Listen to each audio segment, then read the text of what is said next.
এক জেলে ছিল, বড় এক মাছ ধরেছে নদী থেকে, বিশাল মাছ।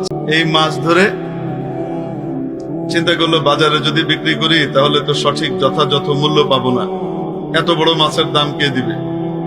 তো সোজা রাজ দরবারে চলে এসছে, রাজার সামনে এই মাছ পেশ করেছে।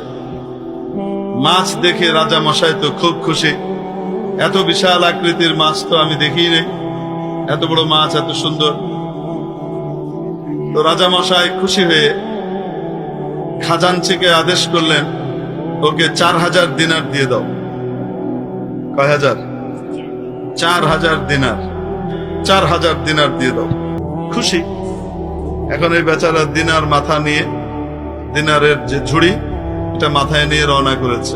পাশে বসা রানীমা, রাজার পাশে, রানীমার কলজে ছিঁড়ে যাচ্ছে, কারণ কি বলবো, she was A chicken hearted. বাংলায় আমরা কই ইন্দুরের কলজা, ইংরেজরা বলে মুরগির হার্ট। পিচ্ছি কলজা তো, তার গা জ্বলতেছে, এতগুলা টাকা দিয়ে দিল বেটারে, মাছের দাম কত, আর কি দিয়ে দিল। এখন সে বাদশাকে পরামর্শ দেয়, আপনি যে এতগুলা টাকা ওকে দিয়ে দিলেন, আপনি কি জানেন ও কি করবে? বাদশা জিজ্ঞেস করছেন কি করবে? বলছে কি করবে জানেন না?